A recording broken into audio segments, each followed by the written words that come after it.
नमस्कार श्रोते हो. ही कथा मनोज कळमकर यांनी लिहिलेली आहे आणि पोलीस कथा संग्रह सदरक्षणाय या पुस्तकातून ती घेतलेली आहे. तर ऐकूया मानपान ही कथा. थंडीचा कडाका वाढला होता. महाधूने झोपडीजवळ पडलेल्या काटक्या पालापाचोळा जमा केला. गवताच्या पेंढीमधून थोडासा पेंढा काढला. बंडीच्या खिशातून माचीस काढून जाळ केला. भरभर पेंढा जळू लागला तशी धग अंगावरच्या घोंगडीतून जाणवायला लागल्यावर महादू थोडा मागं सरकून बसला. कानावर लावलेली बिडी शेकोटीच्या जाळावर धरून 2 झुरके मारत महादूने मळ्याकडे नजर फिरवली. 60 ओलांडलेल्या महादूची नजर पण आता थकली होती.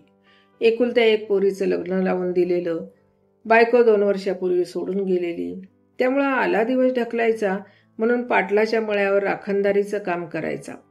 2 वेळच्या जेवणाची सोय झाली होती. गावाच्या बाहेर पाटलाचा मळा, जवळून रेल्वे लाईन गेलेली, टार्गट पोरांचा पिण्याचा अड्डा गावाबाहेर, त्यामुळे जास्त झाली की पोपटीचा बेत व्हायचा. मग सर्व टोळधाड मळ्यात शेंगा चोरायला यायची. महादू राखणीला आल्यापासून पोरं जरा वचकून होती.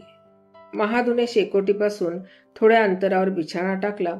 कोपऱ्यापासून हात जोडत महादू आडवा झाला. सकाळचे 10 वाजले तरी महादू वाड्यावर आला नाही याचं पाटलीनबाईंना आश्चर्य वाटलं. अहो, म्हातारभाव वाट चुकला का आज? दिस नाही उजाडत तर चहासाठी ठाण मांडून बसतो. आज काय झालं? पाटलीनबाईंचं बोलणं खरं होतं. चहा म्हणजे महादूचा जीव की प्राण. पाटील झोपाळ्यावरून उठलं. पायात चपला चढवीत जरा मळ्याकडून चक्कर मारून येतो असं म्हणून पाटील निघाले. विझून राख झालेल्या शेकोटीचा ताबा कोंबड्यांनी घेतला होता. राखाडी वाखारत सर्व धूळ महादूच्या बिछाण्यावर उडवत होत्या. आज बिछाना पण उचलला नाही. महादू विहिरीवर असेल असं मनात बोलत पाटील बांधावर आले. बांधावरून नजर फिरवताना समोरचं दृश्य पाहून पाटलांना धक्काच बसला. महादू रक्ताच्या थारोळ्यात पडला होता. धारधार हत्याराने महादूवर वार करून त्याचा मृतदेह शेतात टाकला होता. क्षणभर पाटलांना काहीच सुचेना. स्वतःला कसेबसे सावरत पाटलांनी पोलीस चौकीत फोन लावला. 10 मिनिटात पोलीस जीप पाटलांच्या मळ्यावर पोहोचली. तोपर्यंत महादूचा खून झाल्याची वार्ता गावभर पसरलेली. बाया बापड्यांची गर्दी झालेली. पोलिसांना पाहताच बघे मागं सरकले. इन्स्पेक्टर थोरात महादूच्या प्रेताजवळ पोहोचले. अतिशय क्रूर पद्धतीनं महादूच्या शरीरावर वार करण्यात आले होते. इन्स्पेक्टर थोरातनं सोबतच्या कर्मचाऱ्यांना पंचनामा करण्याला सांगून महादूच्या वस्तू ताब्यात घ्यायला सांगितल्या. थोरातांनी मोर्चा पाटलांकडे वळवला. महादूचं कोणाशी वैर भानगड? तसा नाय बा, साधा सरळसोट गरीब माणूस, कोणाच्या अध्यात ना कुणाच्या मध्यात. पाटलांनी माहिती पुरवली. महादूची बॉडी पोस्टमॉर्टम करता नेली. जवळच्या गावाला असलेल्या महादूच्या पोरीला बोलावून पाठवलं. इन्स्पेक्टर थोरातांनी गावात महादूविषयी माहिती काढायला सांगितली, परंतु अवघं काहीच कानावर आलं नाही. महादूची पोरं नंदा आणि जावई सदा धाय मोकलून रडत होते. बाला कोणी ठार मारलं यावर नंदाचा विश्वासच बसत नव्हता. जावई सदा गडबडा लोळत होता.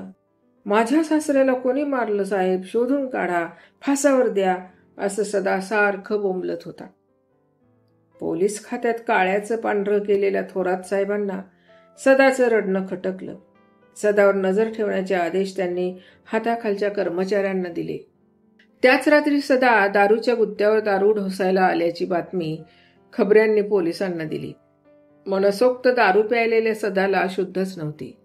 सासरा मेला म्हणून टाहू फोडणारा सदा लगेच दारू प्यायला येतो हे थोरात साहेबांना पटेना.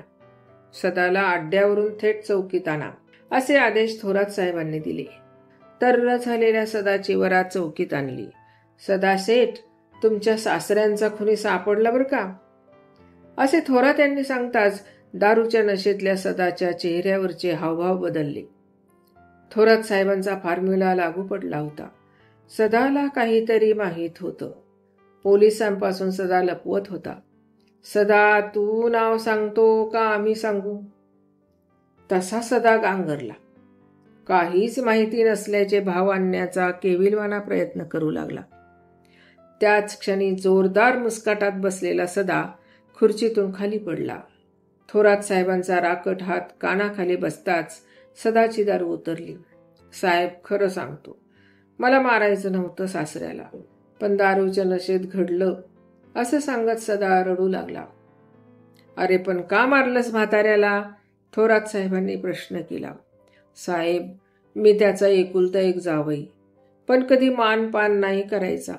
4 लोकांच्यात पण एकेरी हाक मारायचा. मला फार खटकायचं. 1-2दा सांगून पाहिलं तर म्हणतो कसा, मोठे जहागीरदार तुम्ही. तेव्हापासून म्हातारं डोसक्यात गेलं होतं. रात्री मळ्यावर एकटंच असतं तेव्हा गाठून काटा काढला. सदाचा कबुली जबाब ऐकून थोरातांनी कपाळावर हात मारला. अरे आता कसला मानपान भेटणार? आता खुनी शिक्का बसला, शिवाय जेलची हवा खावी लागणार ती वेगळीच. परंतु मानपान न झालेला सदा निर्विकार बसून होता.